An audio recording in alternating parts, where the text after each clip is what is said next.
Assalamualaikum warahmatullahi wabarakatuh.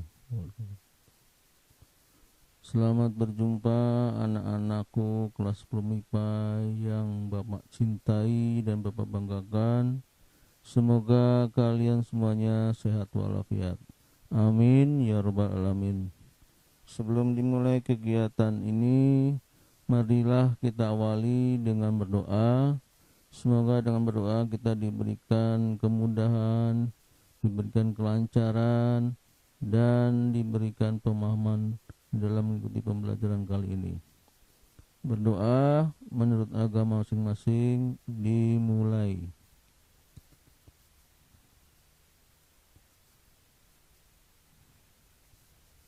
Berdoa selesai. Anak-anak sekalian, kali ini Bapak ingin memberikan materi tentang hukum kekalahan momentum.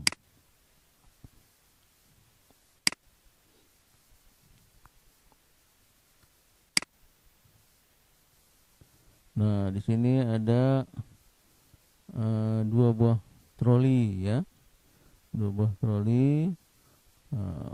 Gambar pertama mungkin troli ini saling mengejar ya, misalkan troli B dari depan, kemudian dikejar oleh troli A di belakang nih ya, bergerak ke kanan dia.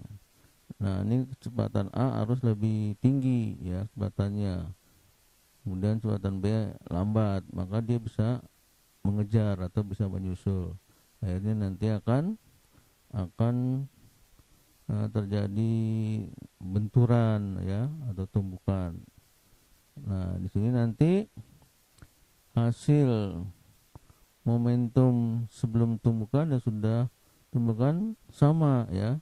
Nah, ini kan benda atau troli A ini punya momentum ya, punya momentum.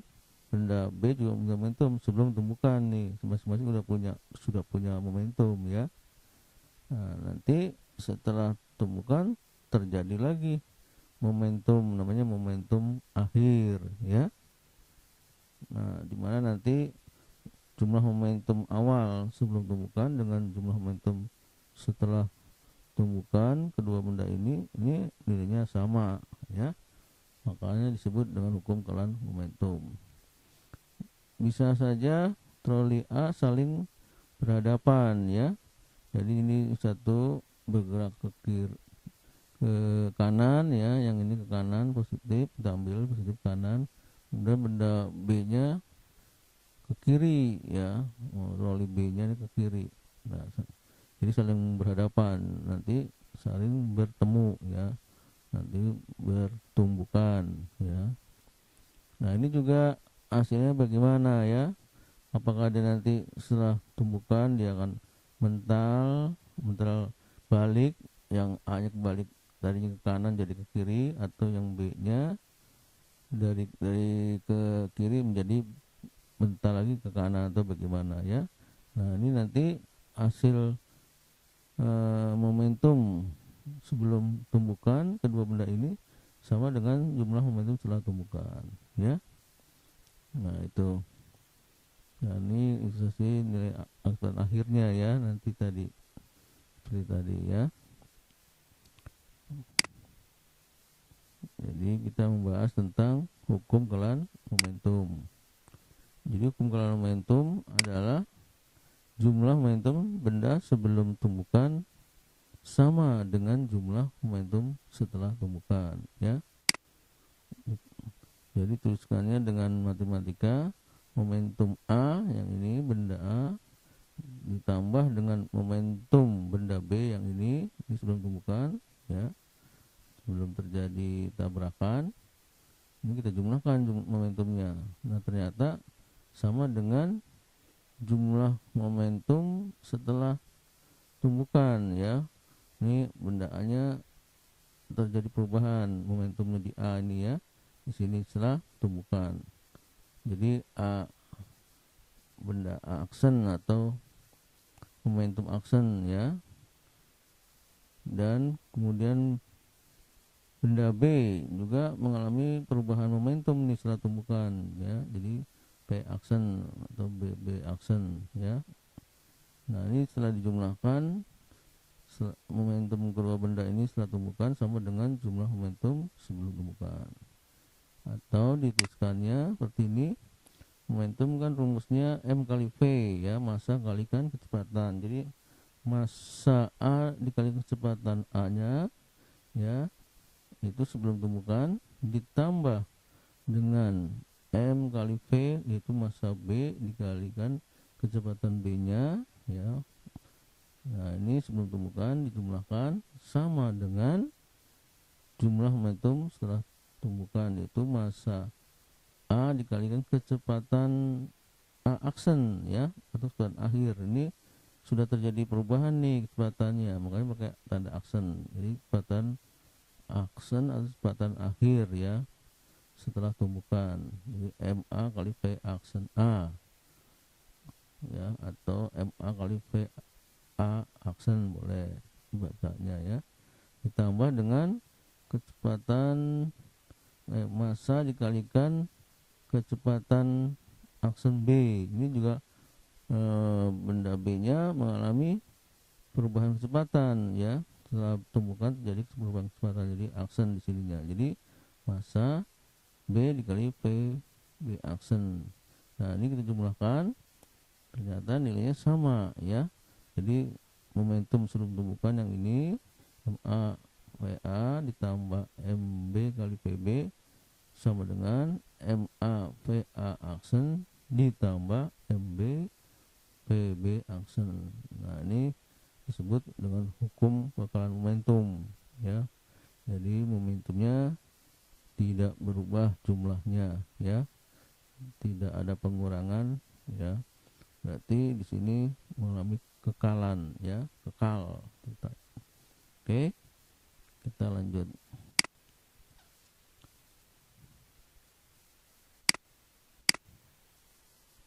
Nah, ini ada roket. Ini juga menggunakan aplikasi hukum kekekalan momentum. Jadi aplikasi konsep hukum kekekalan momentum terdapat pada pendorong roket ini ya. Jadi ketika roket bergerak, semburan gas ke belakang menyebabkan roket terdorong ke depan. Jadi gasnya mendorong ke belakang. Nah, sini semburannya gasnya ke belakang nih kan. Nah, nanti akibatnya roket terdorong ke depan ya, atau ke atas ya. Atau ini gasnya ke bawah, roketnya naik ke depan atau ke atas. Nah, inilah menggunakan proses dari hukum kekekalan momentum ya, aplikasinya ini. Atau contoh lain juga pada senapan atau pistol ya. Nah, ini ketika peluru bergerak keluar dari senapan ya, dia akan bergerak keluar ya, pelurunya ke depan gitu ya, maka senapannya akan bergerak mundur ya. Nah, ini kamu bisa melihat kalau ada acara lomba menembak, nah itu kamu lihat senapannya atau pistolnya di sana, begitu pelurunya sudah keluar dari senapan ya, itu senapannya pasti akan bergerak ke belakang ya, atau mundur. Nah, itulah menggunakan hukum kekekalan momentum ya. Nah, itu contoh real dari hukum kekekalan momentum ya, dan kamu bisa pahami ini ya. Kita lanjut. Contoh soal hukum kekekalan momentum. Nah, dari sebuah senapan yang masanya 5 kg dan peluru yang masanya 5 gram, kecepatan peluru setelah ditembakkan 50 meter per second. Jadi awalnya peluru masih berada dalam senapan ya, atau masih bersarang di dalam senapan, masih diam. Kemudian senapannya awalnya masih diam juga ya. Nah, setelah itu bergerak pelurunya ya, bergerak setelah ditembakkan atau setelah diletuskan. Nah, kecepatan peluru jadi 50 ya. Nah, berapa kecepatan dorong senapan pada bahu penembak itu? Yang kecepatan bergerak mundurnya senapannya ya, atau bergerak ke belakangnya itu berapa? Jadi diketahui massa senapan singkatnya MS. M itu massa, S-nya senapan, sama dengan 5 kg. MP berarti massa peluru ya. P itu peluru. Sama dengan 5 gram. Nah, ini jadikan kilo biar sama dengan yang senapan ya. Jadi gram ke kilo itu naik 3 tingkat. Jadi dibagi 1000, jadi 5 bagi 1000 dapat 0,005 kilogram. Kemudian PS itu kecepatan, P itu kecepatan, S-nya senapan. Senapan itu 0 meter per sekon. Mengapa 0 meter per sekon? Karena awalnya masih diam dia ya, masih tidak bergerak dia awalnya ya. Ini ya, kecepatan senapannya masih diam, masih dipegang ya di tangan misalkan, masih diam dia. Kemudian VP, V itu kecepatan, P peluru berarti kecepatan peluru, VP sebenarnya 0 meter per sekon juga ya PP-nya. Mengapa 0? Karena juga pelurunya masih diam ya, masih diam karena masih bersarang di dalam senapan. Nah, setelah diletuskan baru pelurunya bergerak, disebutnya kecepatan akhir ya. Setelah bergerak atau kecepatan akhirnya dari peluru ya, setelah diletuskan jadi P action ya, tulisan ini P action P. Nah, sama dengan 50 meter per sekon yang ini ya. Nah, jadi ditanya berapa kecepatan akhir senapannya. Jadi awalnya kan senapan masih 0. Begitu sudah diletuskan bergerak nih senapannya. Nama disebutnya kecepatan akhir senapan, atau dituliskan simbolnya P action S ya, P action S.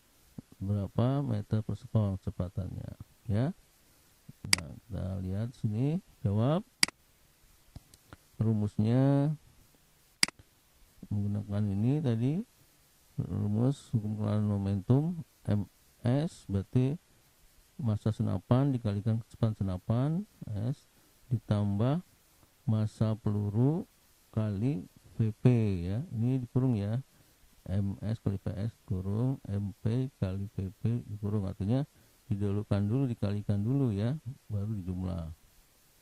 Nah, sama dengan kecepatan akhir dari ini senapan dengan pelurunya ya, artinya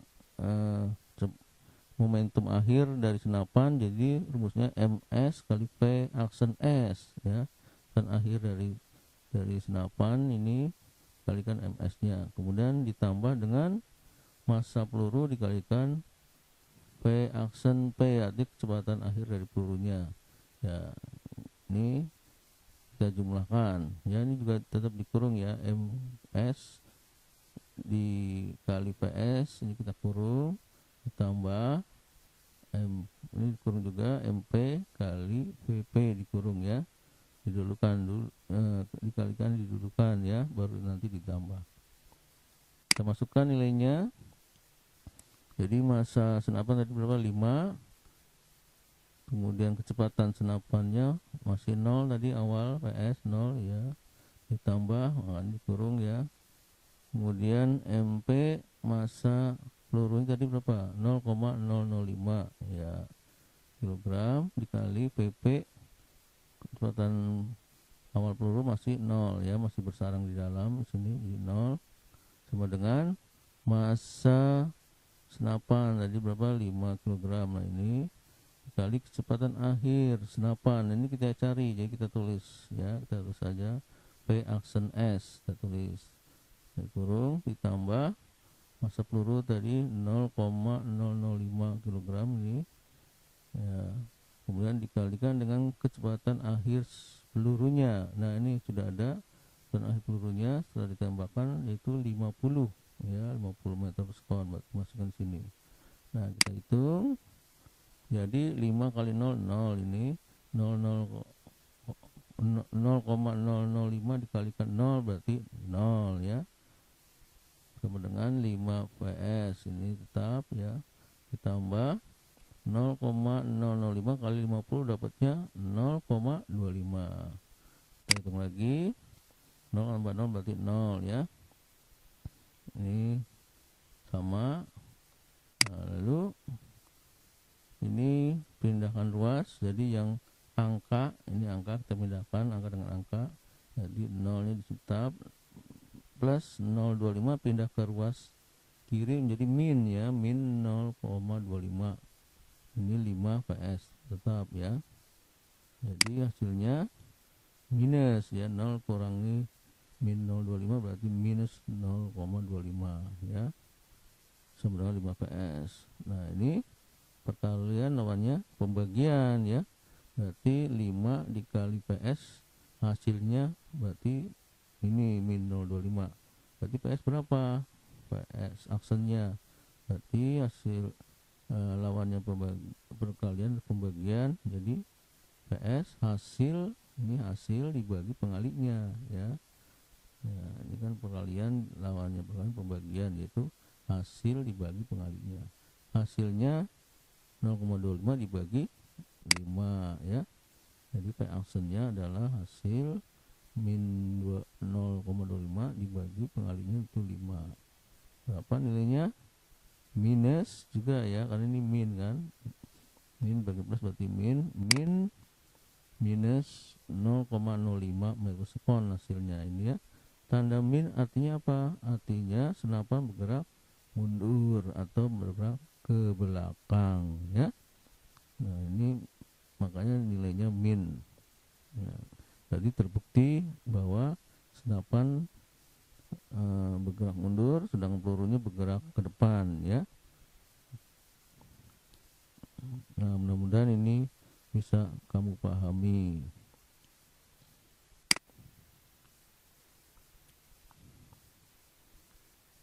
Nah, terima kasih atas perhatiannya. Semoga ini bisa kamu pahami dan juga bermanfaat untuk kehidupan kamu ya. Bapak ucapkan mohon maaf bila mana ada perkataan yang salah, dan akhir kata Bapak ucapkan assalamualaikum